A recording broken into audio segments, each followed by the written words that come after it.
दलितों, पिछड़ों, आदिवासियों की शिक्षा के जनक महात्मा ज्योतिबा फूले और सामाजिक न्याय के पुरोधा कोल्हापुर विरासत के महाराजा छत्रपति साहू जी महाराज, दलितों, पिछड़ों और आदिवासियों में राजनीतिक चेतना पैदा करने वाले माननीय श्री कांशीराम साहब को भारत सरकार भारत रत्न देने का काम करे।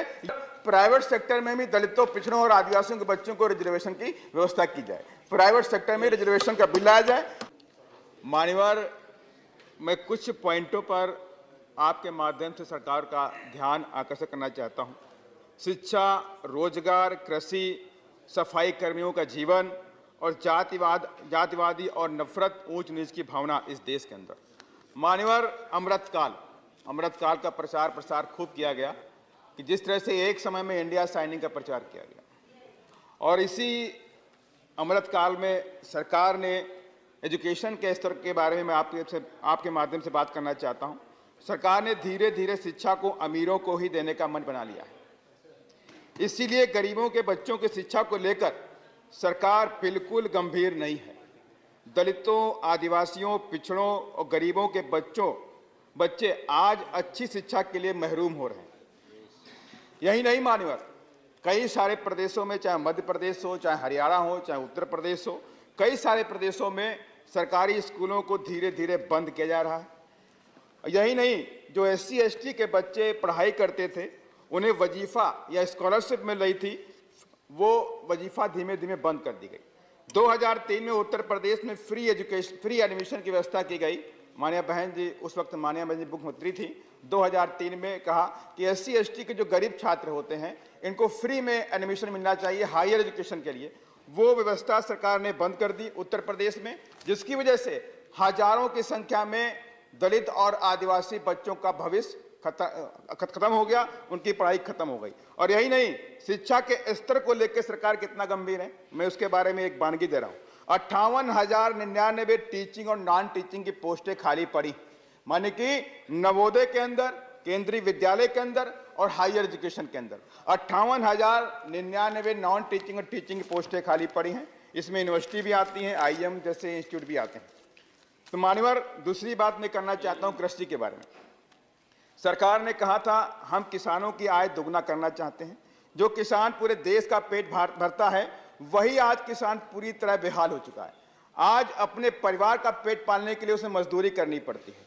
खाद, बीज, दवाइयां, डीजल, ये सारी इतनी महंगी हो गई कि किसानों की कमर टूट रही है। आज बढ़ते पोल्यूशन और क्लाइमेट चेंज की वजह से किसानों की फसल पेस्टिसाइड, इंसेक्टिसाइड, हर्बिसाइड, फंगिसाइड के बिना संभव नहीं है। लेकिन ये सारी दवाइयां इतनी महंगी हो गई कि उनको खरीदना उनके लिए संभव नहीं हो रहा। उसके बाद भी 18% का GST उसके ऊपर लगा दिया गया है मान्यवर। इसके बावजूद किसानों की फसल का उचित दाम नहीं मिलता। अभी मध्य प्रदेश के अंदर तमाम किसानों ने लहसुन की खेती करी, लहसुन का दाम मिला 1 रुपए किलो। 1 रुपए किलो की वजह से सारे किसानों ने अपने लहसुन की फसल को नष्ट कर दिया। मान्यवर, ये गंभीर विषय है। यही नहीं मान्यवर, इसकी वजह से तमाम किसान कर्ज से दबे हुए हैं और आत्महत्या करने को मजबूर हैं। मेरा जिला लखीमपुर खीरी गन्ना प्रधान प्रदेश है, क्योंकि वहां कई महीने बाढ़ रहती है। किसान गन्ने की खेती करने को मजबूर हैं, लेकिन वहां पे जितनी शुगर फैक्ट्रियां होती हैं, वो सारी किसानों का शोषण करने में लगी हुई हैं। 1 साल नहीं, 1.5 साल, 2-2 साल बाद गन्ने का पेमेंट करती हैं। किसान बेचारा दवाई खरीदता है, खाद खरीदता है, पैसे खरीदता है, ब्याज देता है उसके ऊपर, लेकिन उसके पैसे पे फैक्ट्रियां ब्याज देती नहीं है। इसलिए मैं आपके माध्यम से सरकार के ध्यान इस ओर लाना चाहता हूं कि ऐसे मामलों में किसानों को उन पर ब्याज मिलना चाहिए अगर फैक्ट्रियां उन पर पैसा देर में देती हैं। रोजगार के मामले में, रोजगार के अवसर के देने में भी सरकार पूरी तरह विफल रही। सरकार ने कहा 2 करोड़ नौकरी हर साल देने का वादा किया था, लेकिन 2 करोड़ तो छोड़ दीजिए, 20 लाख या 2 लाख नौकरी देने में फेल हो गई। 10 लाख नौकरियां केंद्र की सरकार में खाली पड़ी हैं, आज तक वो नहीं भरी गई। यही नहीं, करोड़ों की संख्या में पढ़े लिखे ग्रेजुएट युवक आज बेरोजगार बैठे हुए हैं, घरों में बैठे हुए हैं। मानवर दुखी है वो सब, वो चाहते हैं कि सरकार हमें नौकरी दे, लेकिन हमें नौकरी नहीं दे रही सरकार। गरीबी हटाओ का नारा अब केवल नारा ही रह गया। पिछले 9 साल में गरीब और गरीब हुआ, अमीर और अमीर हो गया। सरकार कहती है 80 करोड़ लोगों को 5 किलो राशन फ्री में देते हैं। यह आपकी उपलब्धि नहीं है। आपकी उपलब्धि तब होती जब 80 करोड़ की आवाम आपके 5 किलो राशन पर निर्भर नहीं होती। आप इनको मजबूत बनाते, उनको एजुकेशन के स्तर को बढ़ाते, आप उनको रोजगार देते, लेकिन इस पर आपका कोई ध्यान मान्यवर नहीं है। वहीं मैं जातिवादी और नफरत, ऊंच नीच की भावना के बारे में बात करना चाहता हूं। सरकार के अमृतकाल में दलितों, आदिवासियों और मुस्लिमों पर अत्याचार और जुल्म जाति बढ़ी है। इस अमृतकाल में दलितों के बच्चों को कहीं मूछ रखने पर, कहीं अच्छे कपड़े पहनने पर उन्हें मौत के घाट उतार दिया जाता है।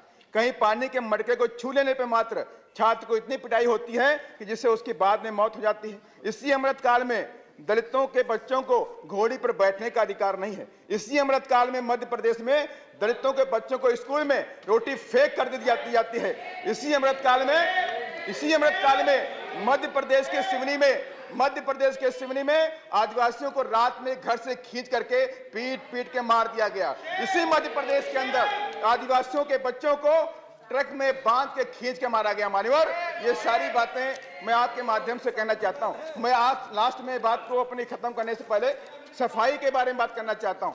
जैव विज्ञान की बात करते हैं, डिजिटल इंडिया की बात करते हैं, कंप्यूटराइज्ड टेक्नोलॉजी की बात हम करते हैं, लेकिन मान्यवर ये सारी की सारी बातें तब बेमानी लगती हैं जब सफाई कर्मी मजबूरी में उस गटर के अंदर, सीवर लाइन के अंदर बिना सेफ्टी इक्विपमेंट के उतरता है और उसकी मौत हो जाती है। मानवर गटर में जाके उसकी मौत हो जाती है, लेकिन सरकार पे कोई फर्क नहीं पड़ता, क्योंकि एक गरीब मरा, सरकार पे फर्क नहीं पड़ता। अगर सरकार चाहे तो बड़ी बड़ी मशीनरी खरीद सकती है, सेफ्टी इक्विपमेंट खरीद सकती है, ये सारे काम कर सकती है, लेकिन मानवर ऐसा कोई काम नहीं होता। और यही नहीं, सफाई कर्मियों पे एक सर्वे हुआ कि कोई भी सफाई कर्मी 90% सफाई कर्मी 60 साल की उम्र को क्रॉस नहीं कर पाते, क्योंकि उन्हें गंभीर से गंभीर बीमारियां हो जाती हैं। मान्यवर, मैं आपके माध्यम से सरकार का ध्यान इस ओर लाना चाहता हूं कि इनके लिए मशीनरी और नई टेक्नोलॉजी का इस्तेमाल किया जाए। मान्यवर, और साथ ही मान्यवर, मैं लास्ट में अपनी पॉइंट में दो बातें सरकार से मांग करता हूं आपके माध्यम से कि मान्यवर, सरकारी उपक्रमों को बेच करके डिसइन्वेस्टमेंट के जरिए प्राइवेट हाथों में दिया जा रहा है, लेकिन इस देश के अंदर सामाजिक न्याय की अभी भी पूरी देने की आवश्यकता है। तो इसके लिए मान्यवर, प्राइवेट सेक्टर में भी दलितों, पिछड़ों और आदिवासियों के बच्चों को रिजर्वेशन की व्यवस्था की जाए, प्राइवेट सेक्टर में रिजर्वेशन का बिल लाया जाए, और साथ ही मान्यवर, गरीबों के बच्चे, दलित और आदिवासियों के बच्चों को फ्री में हायर एजुकेशन के लिए एडमिशन दिया जाए, ताकि बच्चे उनके पढ़ लिख करके इंजीनियर, डॉक्टर, IAS, IPS बन सके। मान्यवर, और साथ ही मान्यवर, प्रमोशन में रिजर्वेशन एक गंभीर मुद्दा है। हम सामाजिक न्याय की बात करते, कई सारे सांसदों ने बात रखी कि हम सामाजिक न्याय देना चाहते हैं, लेकिन आज भी मान्यवर, प्रमोशन रिजर्वेशन में जो हमारा जो प्रमोशन मिलना था, वो उसका बिल राज्यसभा में पास हो गया, लेकिन आज तक लोकसभा में पेंडिंग पड़ा हुआ है। उस बिल को सरकार वापस ला करके वहां पास कराए और इनके साथ में न्याय करने का काम करें। साथ ही मान्यवर, 2 अप्रैल 2018 में SC/ST के लोगों ने एक ज्ञापन सरकार को दिया। किस लिए दिया? कि SC/ST एक्ट को हटाया गया, और SC/ST एक्ट की वजह से सरकार की बात समझ में आई कि SC/ST के जो लोगों को SC/ST की बेहद जरूरत है, उस पर सरकार गंभीर भी हुई। सरकार उस विधेयक को वापस लेकर आई, लेकिन 2 अप्रैल 2018 में जिन SC/ST के छात्रों ने, जिन लोगों ने, मैं खत्म कर रहा हूं, जिन लोगों ने धरना प्रदर्शन किया, ज्ञापन दिया, उन पर सरकारों ने गंभीर मुकदमे लगाए। एक नहीं, 17, 20, 25 आज भी मुकदमे चल रहे हैं मान्यवर, डकैती जैसे मुकदमे चल रहे हैं मान्यवर। और इसकी वजह से गरीब बच्चे, कई सारे बच्चों ने गरीबी की वजह से मुकदमे नहीं लड़ पाए, उन लोगों ने आत्महत्या कर ली। लास्ट में मान्यवर, 1 सेकंड में अपनी बात को खत्म करूंगा। मान्यवर, सामाजिक परिवर्तन के महानायक, मैं आपके माध्यम से सरकार से मांग करता हूं कि हर साल आप लोग भारत रत्न देने का काम करते हो, तो मेरी मांग है, माननीय बहन जी ने भी मांग की कई बार, कि सामाजिक परिवर्तन के महानायक, दलितों, पिछड़ों, आदिवासियों की शिक्षा के जनक महात्मा ज्योतिबा फूले और सामाजिक न्याय के पुरोधा, कोल्हापुर विरासत के महाराजा छत्रपति साहू जी महाराज, दलितों, पिछड़ों और आदिवासियों में राजनीतिक चेतना पैदा करने वाले माननीय श्री कांशीराम साहब को भारत सरकार भारत रत्न देने का काम करे। यही मेरी आपके माध्यम से मांग थी। जय भीम, धन्यवाद। Thank you.